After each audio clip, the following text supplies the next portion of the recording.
O, yun ha, yung mga plants doon, pakidiligan, okay? O, ayusin mo naman, be. Yung mga natitira ka pa dyan eh. O, bakit na ano yung mga sako dyan? Naku, ayusin nyo yan. Naku. Mare! Ay, Mare! Ah! Kapitana! Yes. Congratulations ha sa pagkakapanalo mo. Alam mo, sobrang excited ako kasi ang balita ko, ang dami mo daw proyekto after mo manalo sa eleksyon.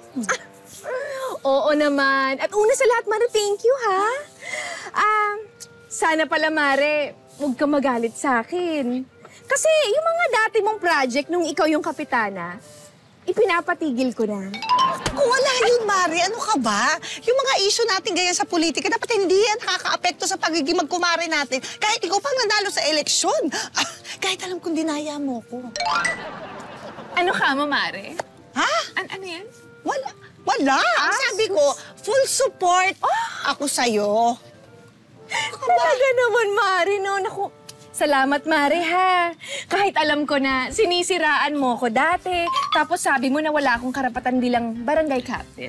Ano ka ba? Pasis, Ikaw talaga, nagpapaniwala ka sa mga ganong chismis. Hindi totoo yung mga yon. Actually, ang saya-saya ko nga na ikaw ang nanalo. Kahit hindi mo deserve. Ano ka mo, Mare? Ang sabi ko, deserve na deserve mo. Deserve na deserve mo. Alam mo, ikaw, kung ano-ano pinag-uusapan natin, pumunta na tayo. Ano ba yung mga proyekto mo? Ikwento mo na, excite talaga ako dyan. Eto na nga, Mare. May bago akong segregation project sa barangay natin. Segregation ng basura, ay nagawa ko na yan. Eh. Ay, hindi, Mare, hindi. Iba to. Dahil hindi basura ang isa-segregate ko, kundi mga tao. Mga tao dito sa barangay natin. Tao, ganyan. Tao, ganito, ganyan. Paano yung gano'n? Paano? Ano? Oo. Mare, kasi meron akong di ba sa mga basura meron tayong kategory na nabubulok? Oo. Diba? Nabubulok. Sila yung mga adik, lasinggero, mga nakulong, magnanakaw, yung mga tambay na ayaw niyang magbago. Kaya naman, Mare, ilalagay ko sila sa Zone 1. Tapos, doon na sila mabubulok? Doon na sila mabulok. Ayaw na magbago. Hindi na sila alis doon? Hindi na. At syempre, Mare, meron din akong second category. Sila naman yung mga hindi nabubulok. Sila yung mga masisipag, matulungin, napapakinabangan dito sa barangay. Kaya naman, ilalagay ko sila sa Zone 2. Maganda yan, parang ano yan eh, parang sila yung mga outstanding citizen. Yeah.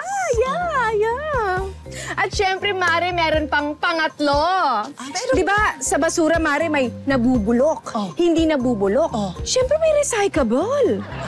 Sila naman, Mare, yung mga nawalan ng trabaho, iniwan ng asawa. Alam mo yung mga dating nakulong, pero gusto magbago. Kaya pwede pang i-recycle yung buhay nila. Tama. Kaya naman ilalagay ko sila sa Zone 3. Kumbaga, ang ibig sabihin ay parang doon may pag-asa sila. Yes, Mare. Tama yan. Nagigets kita. Ang galing mo! Thank you, Mare ko. Mare, ako naman bilang magkumare tayo, saan mo ako ilalagay? Anong zone? Mare, ano ka ba? Siyempre, makakalimutan ba kita? Sabi ko na. Mare, may mga paglalagyan sa mga kagaya mo. Oo naman. Sa Zone 4 ka. Zone 4? Zone 4 ka! Ano nasa Zone 4? Yung mga plastic. Doon ka. Pakiligpit na nga itong plastic dito, ha?